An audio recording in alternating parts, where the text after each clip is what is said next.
পায়ে টানা রিকশা, ব্যাটারি চালিত রিকশা, মোটরসাইকেল, বাসসহ বিভিন্ন যানবাহনের বিশৃঙ্খলতার কারণে রাজধানীর প্রধান সড়কে কমছে না যানজট।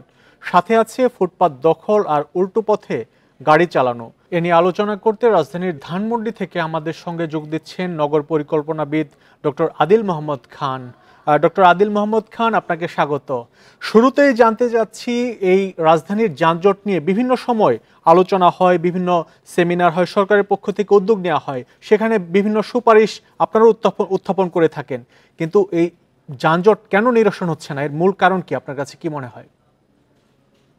এর মূল কারণ হচ্ছে যারা আমরা সাধারণ মানুষ যারা যানজটের শিকার এবং আমরা এই যে ভাঙাচোরা গণপরিবহনে চড়ি, তার সাথে পলিসি মেকার, যারা রাষ্ট্রে এত বছর ধরে তারা সরকার চালিয়েছেন, ঢাকা সরকারকে চালিয়েছেন, তাদের যোগসূত্র নাই। তারা আসলে বড় বড় মানে পাজেরো টাইপের গাড়িতে চড়েছেন, ঢাকা নগর বাস্তবতা তারা উপেক্ষা করেছেন। এবং এই যে গাড়ি কেন্দ্রিক যে অর্থনীতি, ব্যক্তিগত গাড়ি কেন্দ্রিক অর্থনীতি, ফ্লাইওভার এক্সপ্রেসে সেগুলো নির্মাণ করলে আপনার হচ্ছে অনেক টাকা এদিক সেদিক করা যায়, এই অর্থনীতি চক্রে ছিলেন। সাধারণ মানুষের কাতারে থাকতে তারা যেটা প্রথম করতেন, যেটা স্বল্প ব্যয়ে একটা শহরের জ্যাম, ট্রাফিক জ্যাম নিরসনের উপায় হচ্ছে যে আপনার প্রচুর গণপরিবহন মানসম্পন্ন নামানো, যেটার মূল যে ফোকাসটা হওয়া উচিত ছিল আমাদের মানসম্মত বাস এবং বাসগুলোর যে বাস রুট রেশনালাইজেশন, যেটা 2005-এর এসটিপিতে ছিল। কিন্তু সরকার নীতি নির্ধারকরা সেদিকে গুরুত্ব না দেওয়াতে 15 বছর টানা একটা সরকার ছিল, কিন্তু তারা ঢাকার যে বাস সার্ভিসটাকে উন্নত করতে পারেনি। বরঞ্চ তারা অগ্রাধিকার দিয়েছিল মেগা প্রকল্পকে। মেগা প্রকল্পটা আসার দরকার ছিল আমাদের যে বাসের মান উন্নয়ন, কমিউটার সার্ভিসের মান উন্নয়ন পরের ফেজে, যেটা আমাদের এসটিপিতে ছিল। আর আমরা দেখেছি যে এত বছরে শুধুমাত্র মেট্রো রেলের একটা লাইন হয়েছে, আর অন্য লাইনগুলো হয়নি, কেননা সেটা অনেক ব্যয়বহুল ছিল। তো এখন আমরা গণপরিবহনের মান উন্নয়ন না করলে যেটা হয়েছে, অবধারিত ভাবেই মানুষ ব্যক্তিগত গাড়ির দিকে ঝুঁকেছে, আর যাদের টাকা পয়সা তেমন একটা নেই, রিলেটিভলি মধ্যবিত্ত, তারা মোটরসাইকেল বা দোচাকার বাহনে ঝুঁকেছে।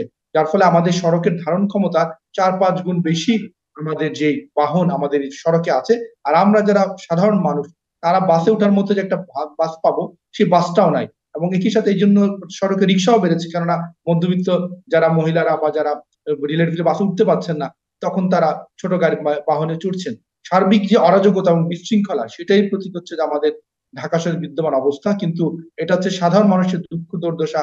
তারা বোঝার চেষ্টা না করে তারা তাদের মতো করে সড়কটা যে প্রকল্প নিলে তাদের লাভ হয়, এবং ব্যক্তিগত গাড়ির যে ব্যবসাটা, ডক্টর সেই আদিল ব্যবসাটাকে মোহাম্মদ খান, প্রায়োরিটি। আরেকটি বিষয় জানতে যাচ্ছি। সড়কে বিশৃঙ্খল পরিবেশ, যেটি গণপরিবহন করে থাকে, যত্রতত্র পার্কিং, বিভিন্ন জায়গায় যেখানে যাত্রী ওঠানো নিষেধ সেখান থেকে যাত্রী ওঠানো, এবং এসব কারণে দেখা যায় যানজট বেড়ে যায়। এমনিতেই আসলে সড়কে ব্যক্তিগত গাড়ির কারণে যানজট লাগে, আর পরিবহন যারা আছে, যেসব গণপরিবহন, সেগুলোর কারণে বিশৃঙ্খল পরিবেশ তৈরি হয়। এক্ষেত্রে আসলে কি করণীয়?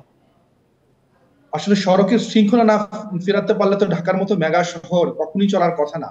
তাহলে আমরা যেই শহরে একটা মেট্রো রেলের মতো এত আধুনিক ব্যবস্থাপনা চালু করতে পারলাম, সেই সরকার কেন আমাদের সড়কের শৃঙ্খলা ফেরাতে পারলো না? তার মানে সেখানে সদিচ্ছার অভাব ছিল।